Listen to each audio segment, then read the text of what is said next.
Bonjour à tous et le bienvenue à cette prière du matin. C'est avec beaucoup de joie que nous commençons notre journée en demandant à Jésus qu'il vienne nous aider, qu'il vienne nous accompagner dans nos défis de cette journée, dans les difficultés, mais aussi dans les moments de joie. Au nom du Père, du Fils et du Saint-Esprit. Amen. Je vous salue Marie, pleine de grâce, le Seigneur est avec vous. Vous êtes bénie entre toutes les femmes, et Jésus, le fruit de vos entrailles, est béni. Sainte Marie, Mère de Dieu, priez pour nous pauvres pécheurs, maintenant et à l'heure de notre mort. Amen. Notre-Dame du Mont Carmel, priez pour nous. Chers frères et sœurs, donc aujourd'hui nous allons méditer sur l'évangile de Luc, chapitre 19, versets 45-48. En ce temps-là, entré dans le temple, Jésus se mit à en expulser les vendeurs. Il leur déclarait, « Il est écrit, ma maison sera une maison de prière. Or, vous en avez fait une caverne de bandits. » Il en était chaque jour dans le temple pour enseigner. Les grands prêtres, les scribes, ainsi que les notables cherchaient à le faire mourir, mais ils ne trouvaient pas ce qu'ils pourraient faire. En effet, le peuple entier, suspendu à ses lèvres, l'écoutait. Acclamons la parole de Dieu. Attention, ma maison sera une maison de prière. C'est la parole du Seigneur aujourd'hui pour chacun de nous. Vous savez que la maison de Dieu, oui, c'est le temple, l'église, mais c'est le temple aussi corps, le temple de l'Esprit Saint, notre corps, notre âme, notre cœur. Attention, attention, parce que ma maison, c'est une maison de prière. Aujourd'hui, le Seigneur nous attire l'attention à ce que nous faisons de notre vie, de notre corps. Et si jamais vous dites, oh, ben quand même, mon corps est à moi, donc moi je fais ce que je veux, quand je veux, et vous ne faites pas attention, vous vous gavez de nourriture, des choses qui détruisent notre santé,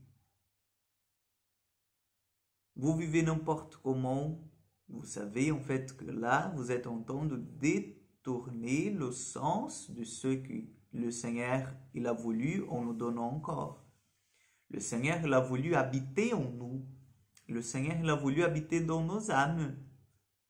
Donc si c'est important, si nous ne prenons pas soin de nos corps, c'est le temple de Dieu, c'est en même temps un péché, parce que nous vivons n'importe comment et nous faisons comme ces gens-là qui ont, dans la maison de prière, ils ont mis de colombes, de trucs marchands, de tout ça en fait.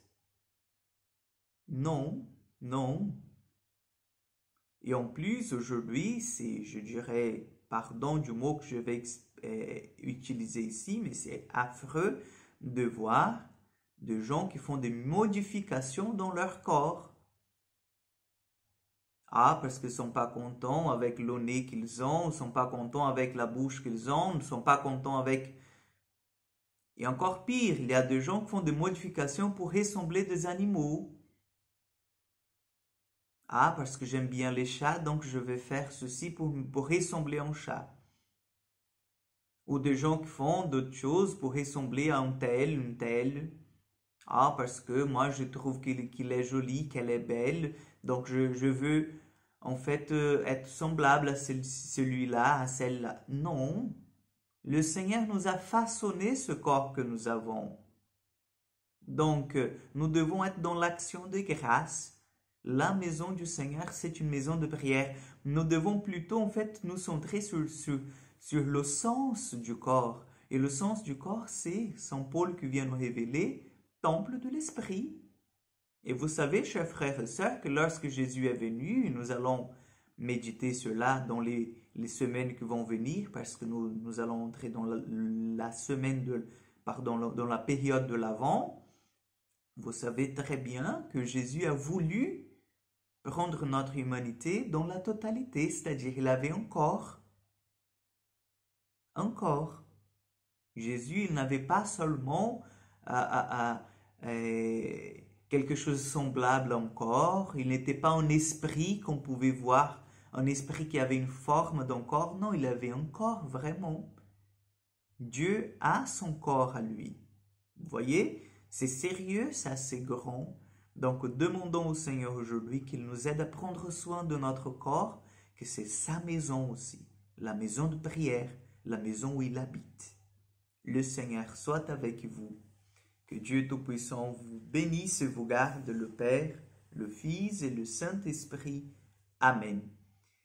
Je vous souhaite une bonne journée et à demain pour encore une prière du matin.